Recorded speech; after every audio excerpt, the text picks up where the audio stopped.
ask our Regional Vice Chief on the Assembly First Nations and the Chiefs of Ontario, Angus Toulouse.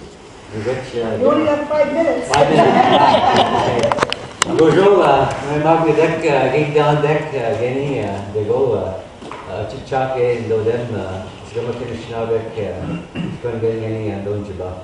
We bet am book we bet ke na maba look misnan ge kijebo ke hinamat go much time so we bet ke. I just introduced myself in my Anishinaabe spirit name as Talking Crow and of the Crane clan from Anishinaabe, and thank the elder for the morning prayer.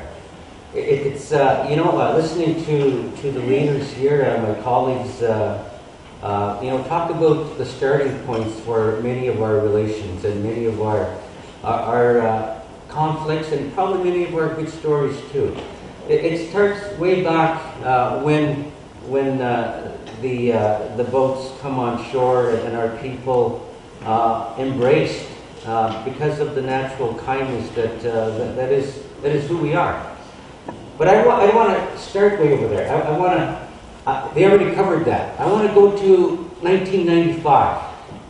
1995 is something that maybe you were born around that time or very close to it, but it's also something that you can find now within these kinds of things within the computer. And what I'm talking about is a movie you may have seen or that you may have heard about, One Dead Indian. That happened not too far away here in Ontario also, southern Ontario, where there was an Anishinaabe man that said what these chiefs described. They said enough was enough. We got to get our land back. Well, I don't know why we continue this dialogue, why we have such a difficult time trying to get our land back, was what that community with that individual Dudley George had in mind. He said that we need to get our land back. We need to ensure that our rights are not infringed upon, our rights are recognized. So when you think about that, in 1995, and then in 2005, I believe it was, 10 years later, after his brother Sam George and his family and all the leadership in Ontario pressed the Ontario government to say, you need to do an inquiry as to why did that First Nation citizen, that Indian, as he's referred to in society, Canadian society, why did he have to die? What happened? So there was an inquiry. And you can find this in the computers. It was called the Ipperwash Inquiry. And the judge there is a judge in the Canadian judge system that looked at this. And when you talk about truth, we talked about the truth that the Chief Sayers is talking about. What he undertook was to find the truth. Why did this happen? And where he started way back is where we just heard where the story starts. It's at the time of contact. Treaties, the relationships. What was our relationship to the environment? What was our relationship to everything around us? We knew that. And then we said that we need to ensure that we continue to ensure that the balance is always going to be there. So we understood that we always had our own laws. We always understood that the settlers had their own laws. And those were the basis of the treaties, which is nation to nation. And again, this Justice Linden reminded all Ontarians, as the chiefs have said and the speakers have said earlier, that we're all treaty people. The inquiry clearly pointed out that we got to build the relationship, rebuild this relationship that we once had. We got to reconcile all these things that have oppressed, that have marginalized us as First Nations people.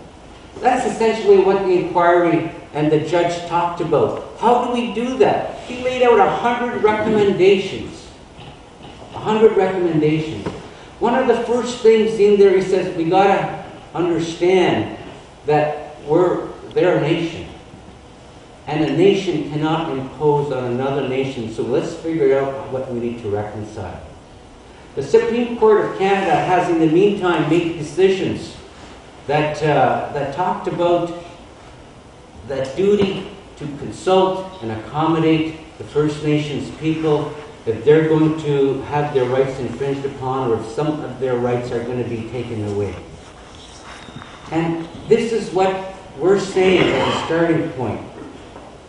When the provincial government and the federal government were talking about this harmonized sales tax and what they had in mind, it was at that point, according to their own law, the rule of the law, the rule of the land, they were supposed to knock on our door and say, hey, First Nation leadership, can we talk about this harmonization of the sales tax? It's going to impact your rights. It's going to impact your right to be tax exempt. That's what should have happened. And it didn't happen. And we reminded them immediately as leaders.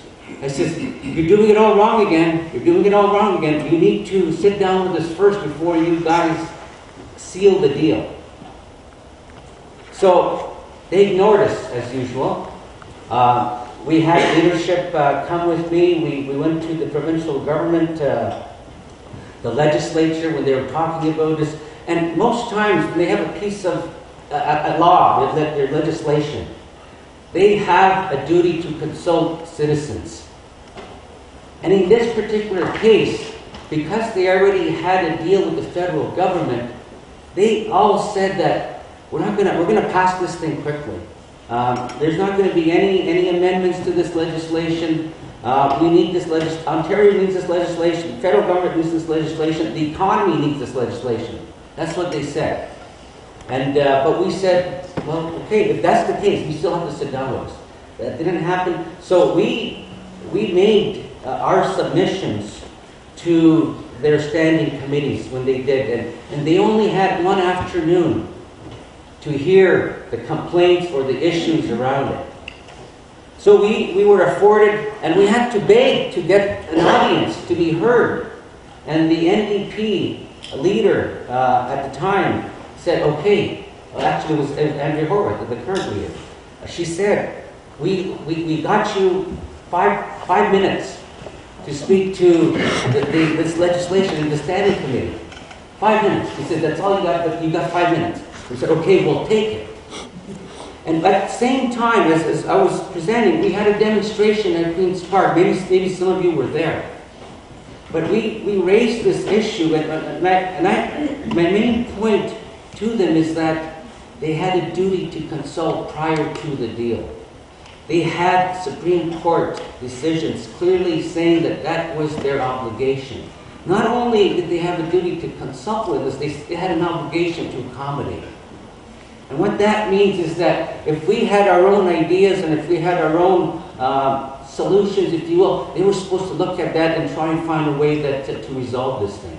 That's the kind of accommodation that all we were seeking. So we said, okay, in this late stage, they said, no, we're not going to look at any amendments. But we did propose an amendment. It was just 3 lines. 3 lines in the additional schedule. It wouldn't have changed much. It wouldn't have caused a great deal of rewrite or nothing. And they said, no, we're not going to do that. But we'll sit down with you after. We believe you should have a right to tax exemption. We believe that we're going to sit down and make sure that you continue your right to tax exemption. We said, well, how's that going to happen? You already just signed this deal. So, but anyways, that happens. Then the federal government, about a week or so later after it was passed, they passed the legislation in their house. And again, the same thing. We wrote letters, we called, made all kinds of inquiries, we sent emails and everything to say, hey, you need to hear us. We have like a huge concern here. So anyways, the federal government again gave us 5 minutes. The 5 minutes they gave us was allowing us to remind them again that they had a duty to consult and accommodate our interests. And they said, sorry, thank you very much for your submission. That's it. So we said, well, there's another chamber, which is the Senate. The last piece that's there in the Canadian Constitution, the Canadian system, was the Senate. We talked to the Senate and they said, wow, you know, we understand what you're saying. I believe you. But I can't do anything about it because all parties, all governments, everybody agreed that there's going to be no amendments to this thing. And I said, but our amendment's not going to cause any change. It's just going to clarify and